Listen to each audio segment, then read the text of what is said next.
Speaking of LeBron, guys, a lot of folks say he's still the best player in the league, that the torch has not been passed yet. So that's where we go with this next debate. So after scoring the most points ever in a Game 7, has Kevin Durant, I'm looking at you, sir, officially passed LeBron James as the best player in the NBA right Molly, not yet. Okay. He got to win that chip. He got to win that championship. And they came up short, just like LeBron and the Lakers came up short this season. So LeBron still has the edge on those championship rings. So I would say not yet. But I tell you, I was just taken back. And I've never seen a guy perform like KD did in that Bucks series, and just like he was doing it from everywhere. So I was very impressed with KD. He's one of my favorite all-time players, and the way he can score, where he can score from, it's just amazing. And I would say this, you know how the torch is being like this? Like in the Olympics, the pass, they got to work on that turn. Yeah. And KD is like, got his arm out, waiting on it. And let me just bring this up. LeBron turning. Exactly. That's Let me just bring this up. It's just like Larry Bird and I. We were on the bus. That's right. We're on the bus. That's exactly what I was going to bring up. Go ahead. Go ahead. No. You tell it. Nobody can tell it like you. That's exactly what I was doing. It's yours. Go ahead. I had this You make me mad now. So we're on the bus. Right. And Michael Jordan looks at me, looks at Larry, and says, "There's a new sheriff in town." That's right. After practice. Yeah. That's right. And I said, uh-oh. Yeah, that's right. He was right. And he was right. He was right. Yes, sir. And it's KD is looking right now. Go ahead. I've said this to Max on several occasions. So it's the first year KD arrived in Golden State. Mm-hmm. Previous year they had lost in Game 7, OKC, Golden State. They beat LeBron in the finals, whatever. Actually, LeBron beat them in the finals that year. The next year, KD is going up against LeBron. And the first basket of the game, money, KD scores. And KD goes like this and spreads his arm out wide like, let's go.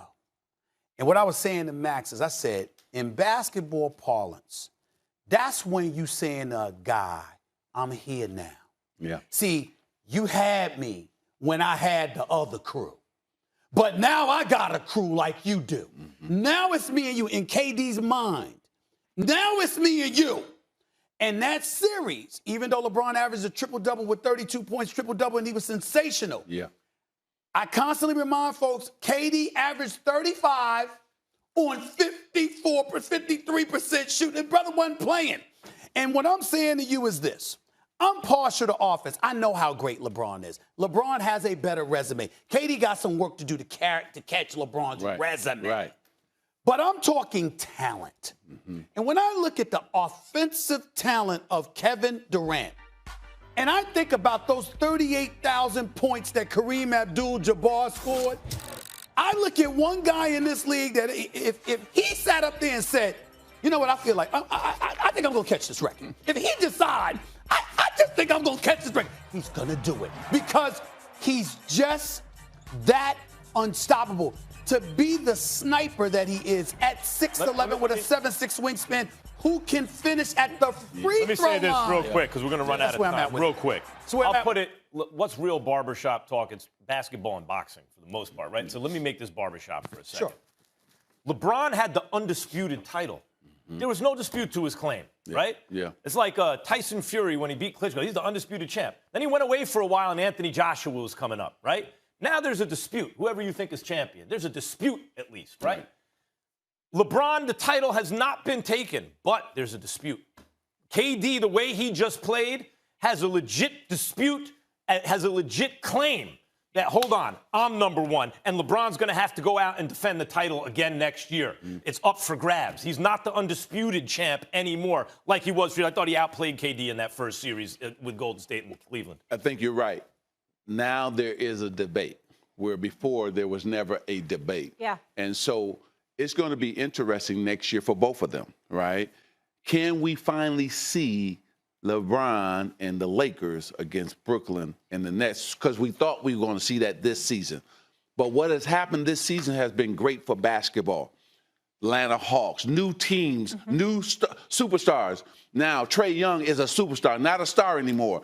Devin Booker is a superstar, not a star anymore. So this has been great for the league. Markets like Milwaukee, a lot of teams we didn't expect. And then let's give him love, because the Greek Freak is a different player than he was the last couple playoffs. He finally understands what he has to do to be effective when they build that wall against him. And Chris Middleton, let's give basketball. Who's at their size more skilled than any one of those three guys? The Lakers had no shot. If everyone was healthy this year, it would have been Nets and Lakers. The Lakers would have been thrashed by these Nets. Now they got three dudes. Russell Westbrook's one of them dudes. And let me say something. People are going to get caught up on how it all fits together. That is not the issue here. The issue is bring in the talent. Do they need shooting? Yes. None of these guys are shooters, especially not Westbrook for his position. But can you find shooters? You think guys won't play on the vet minimum for this team? Of course they will. Whether they wind up with Kevin Love or they figure out a sign and trade with 3-team deal, they still have Schroeder, Talen Horton-Tucker. Those guys aren't great fits. Could they still swing something for Buddy Hield? Who knows? They'll be just fine. And one more thing about Russell Westbrook. Every single year, 3-4 years now, he's on a new team with new teammates. First half of the season, we're all like, Westbrook's finished. He's no good anymore. Because he's trying to figure things out, because contrary to popular belief among some, he is a team player. He's trying to figure out how to help the team. Second half, he's figured it out. He's learned his teammates. He knows his role. And then in the second half of every year, we go, he's having an MVP caliber second half. I expect the same thing to happen this year. Stephen A., if the Lakers are healthy, this is a real series if the Nets are healthy. It wouldn't have been before. It is now. Well, that's really stepping out on the limb. It's a real series. Really? That's all you got? Because let me tell you something. That's obvious, Max Kellerman. There's no question that it's going to be a series if they were to meet. There's no question that it's a formidable big three, and the Lakers deserve a boatload of credit. Rob Pelinka, way to go in terms of assembling this and pulling this trade off, which obviously has happened. And I think Russell Westbrook is worth it. We all know he's a superstar. We all know he's a surefire first ballot Hall of Famer. We know at the age of 32 going on 33, he's still electrifying. He's still the most athletic point guard in the history of the National Basketball Association. And the fact that you got him with LeBron James and Anthony Davis, Lord have mercy. It almost makes it to a point where it might be, we might all need to be medicated for depression if we don't get this finals. Brooklyn versus Los Angeles next season. I think it's going to happen. If you, I really do. I really do. This year was odd. But even injuries would disappoint because we're all salivating for it now more than ever. Okay. But this has to be said, and I got to be, let me make sure I'm very careful, because I suspect the Westbrook family might be watching. Let me make sure I'm very clear with what I'm trying to say. There will never, or there will never have been more pressure on Russell Westbrook for this upcoming season.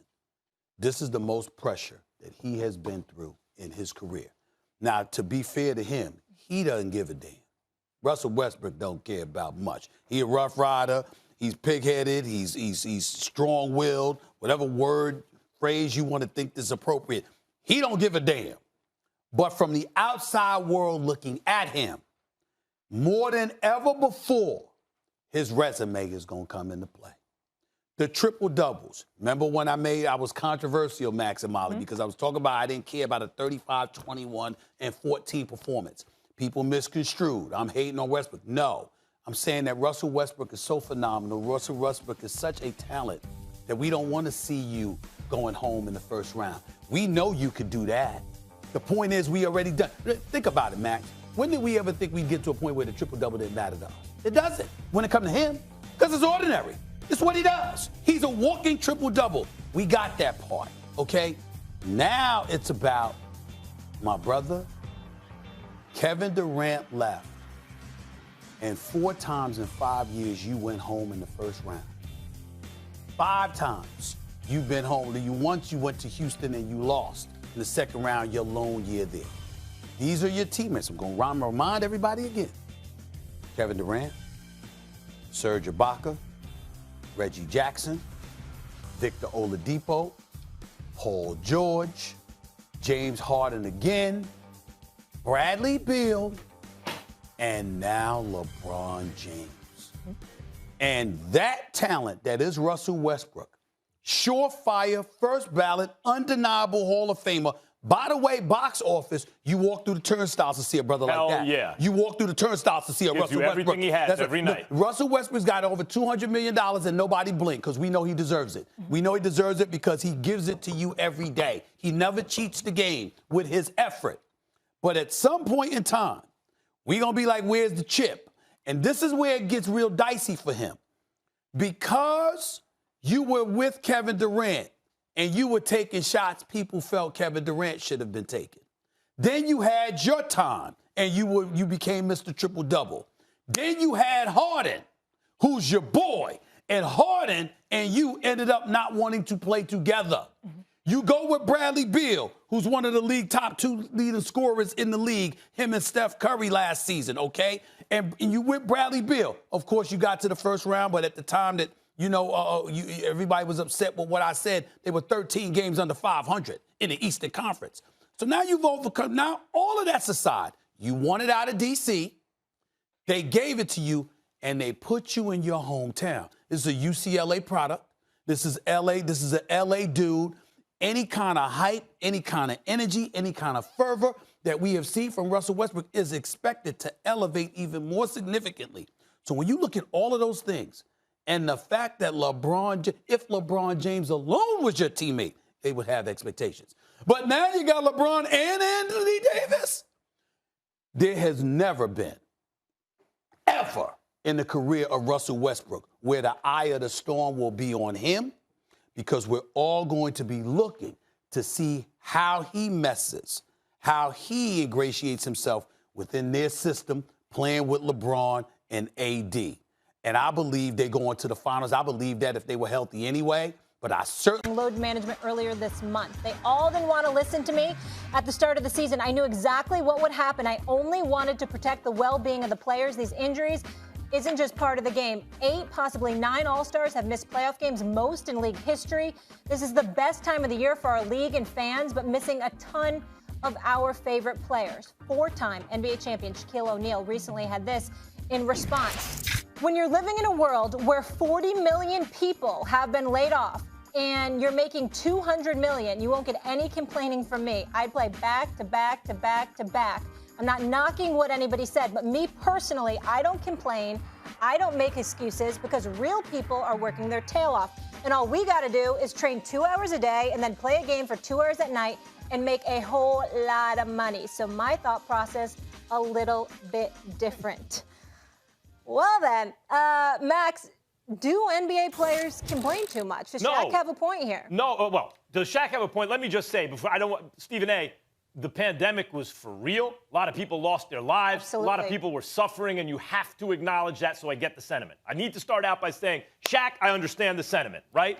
But no, the NBA players are not complaining too much. Like, first of all, Shaq told on himself a little, Stephen A. All you got to do is show up and train for 2 hours and then play 2 hours. And that's not what LeBron and the elite of the elite are doing. Sometimes that's why Shaq, who said, hey, I get hurt on company time, I'll rehab on company time. That's sometimes why Kobe got mad at Shaq, right?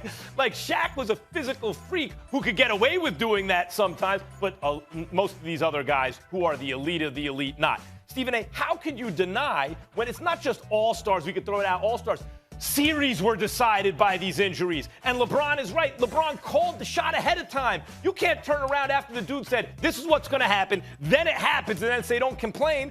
Brooklyn and Milwaukee. Stephen A., they were humiliating Milwaukee until Kyrie went down, and then Harden was never really Harden. That wasn't just, those were beatings, like humiliation beatings. Obviously, Milwaukee was no match for them. AD goes down. The Lakers don't advance. Look at every series. You talk about Jamal Murray, now Kawhi Leonard, Donovan Mitchell.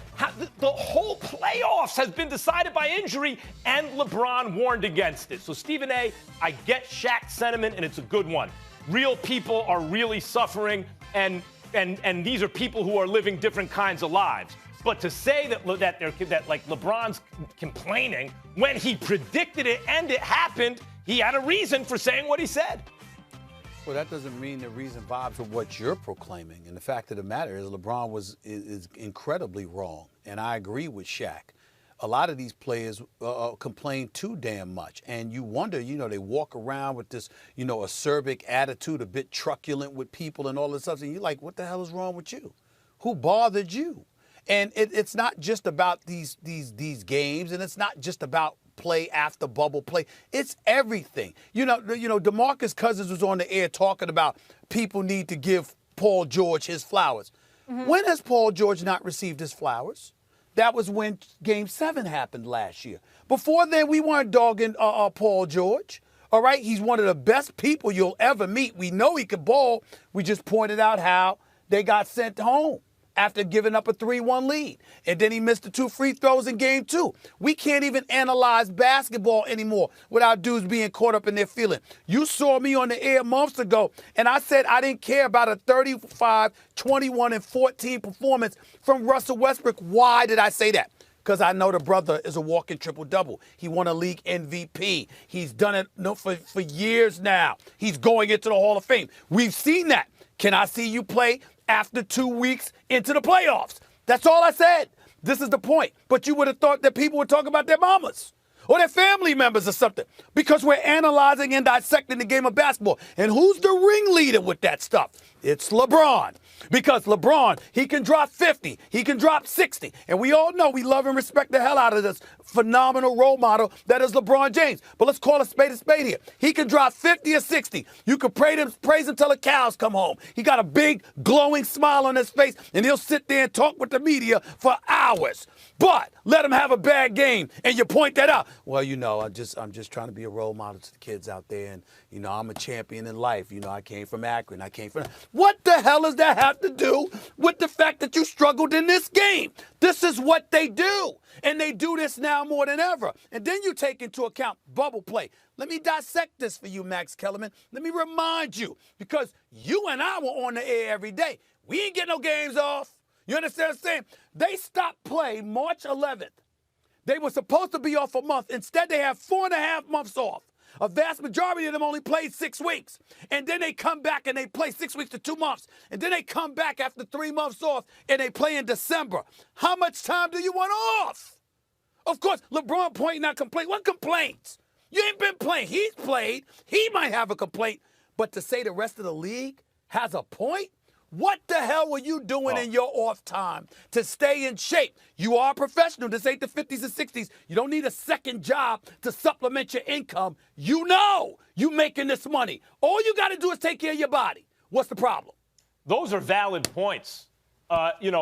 Especially during the pandemic, people were counted themselves lucky when they had a job to go to. Forget about days off. Hey, I still have a job to go to. That's great. So I understand, and that was Shaq's broader point. I understand where you're saying, look, people were really suffering for real, not just, hey, we have a condensed schedule. What I'm saying is the specific thing LeBron was complaining about here was you're making us play too many games and what's going too close together, and what's going to happen at this level is injury. And when he calls that, and then the whole playoffs, all the best players are hurt, that's not the time to be like, LeBron complains too much. That's the time to